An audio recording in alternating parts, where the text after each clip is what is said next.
Mom क्या ये? अरे कुछ नहीं बेटा, गोबर है। गोबर? व्हाट मीन्स ये? काऊ की पोटी है भैया। This is too much mom, मैं अभी के अभी वापस जा रहा हूँ। मुझे इस वाहियात और गंदी जगह में 1 मिनट भी नहीं रुकना। अरे बस कर, इतना मत इतरा। बचपन में गांव की इन्हीं गलियों में खेलता था तू। आज पढ़ लिख कर नौकरी करने लग गया तो क्या अपने गांव के बारे में ऐसा बोलेगा? हाँ, लेकिन मॉम, हमने तो गांव कब का छोड़ दिया ना, तो फिर वापस आने का क्या मतलब है? और मुझे ये समझ नहीं आता कि इस गांव के गवार लोगों को आखिर इस गंदे गोबर का इतना ऑब्सेशन क्यों है?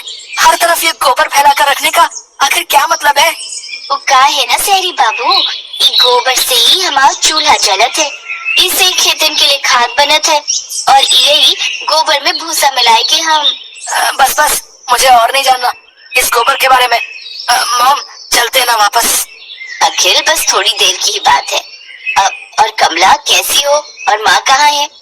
हम अच्छे हैं काकी, और माँ भीतर ही है। आप चलो, तब तक हम आपके लिए गर्मा गर्म चाय और पकौड़े बना के लाते। रुको, क्या इन गोबर वाले हाथों से? नहीं नहीं, तुम रहने दो, हमें भूख नहीं है। अखिल की इस बात पर उसकी माँ, छोटी बहन और कमला तीनों हंस गई। दरअसल अखिल कई सालों के बाद अपने पुश्तैनी गाँव आया था।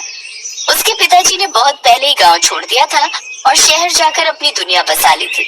अखिल भी पढ़ लिख कर एक बड़ी कंपनी में मैनेजर हो गया था और इतने सालों बाद अपने गांव आकर उसे बड़ा अनकंफर्टेबल लग रहा था।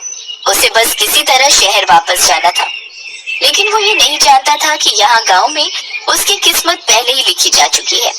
जी, ये बीमारी जाने लेके छुड़ी है अब, बस फिक्र अब कमला की है। जाने के होगो मोड़ी को अब।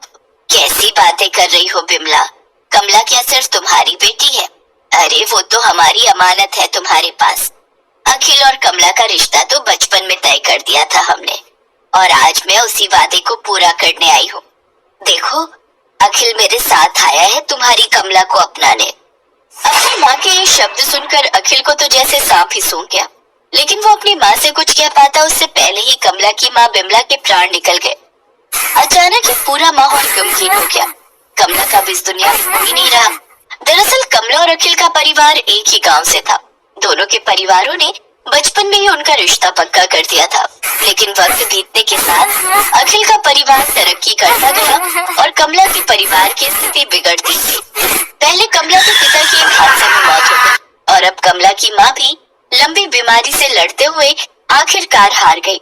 कमला बिल्कुल अकेली रह गई, जिसका हाथ थामने के लिए अखिल तैयार नहीं था। नहीं मॉम, ऐसा नहीं हो सकता। मैं उस गवार से शादी नहीं कर सकता। तुम चाहो तो मैं हर महीने उसे पैसे भिजवाता रहूंगा उसके खर्च के लिए, लेकिन मैं उससे शादी हरगिज नहीं कर सकता। ठीक है, तो फिर तू कमला के साथ साथ मेरे और अपनी बहन की खर्च के लिए भी पैसे भिजवाते रहना, क्योंकि मैं तो कमला को अकेला छोड़कर यहाँ से नहीं जाने वाली। अखिल के सामने बड़ी दुविधा थी। आखिरकार उसे अपनी माँ की जिद के सामने झुकना ही पड़ा और इस तरह कमला और अखिल की शादी हो गई। लेकिन इस शादी से अखिल बिल्कुल भी खुश नहीं था। उसे कमला बिल्कुल पसंद नहीं थी। मॉम, ये क्या बनाया नाश्ते में? पराठे हैं और क्या, कमला ने बनाए हैं। अच्छा, तभी इनकी शक्ल इतनी वाहियात है। लगता है गांव से गोबर लाकर उसी के पराठे बना दिए। ना ना, ये क्या कह रहे हो आप? हमने बड़ी मेहनत करके सत्तू और पालक भर के पराठे बनाए हैं। मीरा जी बताइए हमको कि आप अपनी सेहत को बहुत ही ख्याल रखा थे, तो ओके लाने हमने ये क्या कहते हैं हल्दी हल्दी पराठे बनाए हैं आपके लिए। भाभी हल्दी नहीं, हेल्दी पराठे। हाँ हाँ वही, हल्दी हेल्दी। क्या फर्क पड़ता है? फर्क पड़ता है, बहुत फर्क पड़ता है, क्योंकि ना तो तुम जैसी गवार के साथ बैठने के लायक है और ना ही तुम्हारा बनाया ये बदसूरत खाना खाने के लायक है। इतना कहकर अखिल वहाँ से चला गया और कमला आंखों में आंसू लिए वहीं खड़ी रही। अब तो ये हर रोज की बात हो गई थी। कमला अखिल का दिल जीतने के लिए चाहे जितने जतन कर ले, लेकिन अखिल पिघलने को तैयार ही नहीं था। और फिर एक दिन, बट सर, आप मेरा यकीन कीजिए, मैंने हमारी कंपनी की कोटेशन लीक नहीं की है और अकाउंट्स में ये गड़बड़। मैं ऐसा क्यों करूंगा सर? ओ Akhil, please don't be smart. हमें सब पता चल चुका है कि तुम यहाँ रहकर क्या कर रहे थे अब तक, and now you are fired. चले जाओ, इससे पहले कि मैं पुलिस को बुलाऊं तुम्हें ले जाने के लिए। अखिल अपनी सफाई देता रहा, लेकिन उसके बॉस ने उसकी एक नहीं सुनी।